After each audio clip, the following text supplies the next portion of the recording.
نہ گھر پر پیسے دیتا، نہ میرے ہاتھ پر 4 پیسے رکھتا۔ میری ساس اور سسر نے اس کی شادی اس لیے کی تھی کہ شاید گھر کی ذمہ داری اس پر پڑے تو وہ بدل جائے، مگر وہ نہ بدلا۔ بالآخر شادی کے 1 سال بعد تنگ آ کر میرے سسر نے بیٹے سے کہا کہ وہ بیوی کو لے کر الگ ہو جائے، کیونکہ میرا خرچہ اٹھانا میرے شوہر کی ذمہ داری ہے، نہ کہ میرے سسر کی ہے۔ چاروں ناچار میرے شوہر کو مجھے لے کر اپنے ساتھ شہر آنا پڑا۔ میرے شوہر اکرام ویگن چلاتے ہیں۔ اپنے شوہر کے ساتھ شہر آنے کے بعد 6 مہینے میں نے یہ اندازہ لگایا کہ میرے شوہر انتہائی لاپرواہ طبیعت کے مالک ہیں۔ گھر میں راشن یا ضرورت کی کوئی چیز ختم ہو جاتی تو مجھے وہ منگوانے کے لیے ان کی منتیں کرنا پڑتی، یہاں تک کہ 2 بار مجھے حمل ہوا اور حمل کے دوران میرا کچھ کھانے کو دل کرتا تو میں وہ چیز کھانے کے لیے ترس جاتی، مگر مجھے وہ کھانے کو نہ ملتی۔ ایک بار تنگ آ کر میں اپنے شوہر سے پوچھ ہی بیٹھی کہ اگر وہ شادی نہیں کرنا چاہتے تھے تو اس رشتے سے انکار کر دیتے، تو میرے شوہر چہرے پر طنزیہ مسکراہٹ سجا کر بولے، مفت کی نوکرانی مل رہی تھی تو کیسے انکار کرتا۔ اس دن تو میرا دل ایسا ٹوٹا کہ میں نے خود کو بیوی سمجھنا ہی چھوڑ دیا۔ مجھے اپنی حیثیت کا پتہ چل گیا تھا، لہٰذا چپ چاپ ایک کونے میں پڑی رہتی، گھر کے کام کرتی، کھانے کو ملتا تو کھا لیتی، وگرنہ صبر کر لیتی۔ چلتے چلتے ہم لنگر خانے پہنچ گئے۔ راستے میں ایک آدمی نے مجھے اس لنگر خانے کے بارے میں بتایا تھا۔ یہ لنگر خانہ شہر کے ایک بہت امیر آدمی کا تھا، جہاں پر مزدوروں، غریبوں اور مسافروں کو 2 وقت کی روٹی کھلائی جاتی تھی۔ تقریباً مغرب ہو چکی تھی۔ مغرب سے کچھ دیر پہلے ہی رات کے کھانے کا اہتمام کیا جاتا تھا۔ لنگر شروع ہو چکا تھا۔ میں بچوں کو لیے اندر داخل ہو گئی اور دسترخوان پر ایک کونے میں بیٹھ گئی۔ ایک لڑکے نے ہمارے سامنے کھانا رکھا۔ میں نے اور بچوں نے پیٹ بھر کر کھانا کھایا۔ دل سے سیٹھ صاحب کے لیے بڑی دعائیں نکلیں۔ اللہ بھلا کرے ایسے لوگوں کا، جن کی بدولت مجھ جیسے لوگوں کا پیٹ بھر رہا ہے۔ میں بچوں کو لیے وہاں سے نکلی۔ کچھ دور چلنے کے بعد ایک بہت بڑا سرکاری ہسپتال آ گیا۔ ہسپتال کے گیٹ پر رک کر میں دیکھنے لگی۔ گیٹ کے ساتھ مسافروں کے رات ٹھہرنے کے لیے جگہ بنائی گئی تھی۔ بہار کا ٹھنڈا میٹھا موسم تھا۔ میں بچوں کو لے کر رات یہاں رک سکتی تھی۔ چل چل کر پاؤں بھی شل ہو چکے تھے۔ یہ ایک پناہ گاہ تھی۔ میں بچوں کو لے کر پناہ گاہ کے اندر داخل ہو گئی۔ بچے بھی بہت تھک چکے تھے۔ زمین پر ہی ایک کونے میں جگہ مل گئی۔ بچوں کو لے کر دیوار سے ٹیک لگا کر بیٹھ گئی۔ بچے میری گود میں سر رکھے سو گئے۔ دیوار کے ساتھ ٹیک لگایا۔ میں نے آنکھیں بند کی اور اللہ کا شکر ادا کیا کہ رات کے وقت سر چھپانے کی جگہ مل گئی۔ اگر اللہ کائنات کا خالق و مالک سارے فیصلے انسان کے ہاتھ میں دیتا تو زمین پر کمزور نظر ہی نہ آتا، یہ دنیا صرف طاقتور کی ہوتی۔ لیکن کچھ فیصلے اللہ نے اپنے پاس رکھ کر انسان پر احسان کیا ہے۔ میں بھی اللہ کا شکر ادا کر رہی تھی کہ اس نے مجھے اور میرے بچوں کو کھانا کھلایا اور سونے کے لیے ایک محفوظ جگہ دی۔ بچے تو میری گود میں سر رکھتے ہی سو گئے تھے۔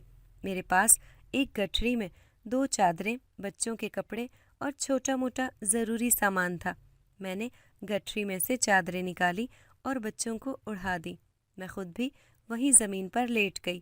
آنکھوں میں نیند نہ تھی، بس ماضی کی یادیں پرچھائی بن کر میرے ارد گرد منڈلا رہی تھی۔ 2 بیٹے ہوئے، بڑا بیٹا 5 سال کا ہو گیا۔ میرا شوہر بھی کتنا عجیب ہے۔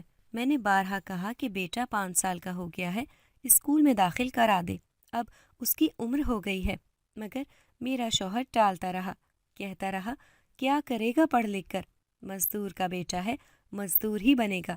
آخر تنگ آ کر ایک دن میں نے بیٹے کو لیا، اسکول میں اس کا داخلہ کرانے کے لیے جانے ہی لگی تھی کہ میرا شوہر اچانک گھر آ گیا اور کہنے لگا، اچھا بس کر، صبر کر، کچھ دن تک میں فارغ ہو جاؤں گا، خود اسے داخلے کے لیے لے جاؤں گا۔ یہ سن کر ایک بار پھر میں خاموش ہو گئی، مگر کچھ دن بعد کیا ہوا کچھ یوں کہ میں گھر میں جھاڑو برتن کر کے فارغ ہوئی، دوپہر کے کھانے کی تیاری کرنے ہی لگی تھی کہ دروازے پر دستک ہوئی۔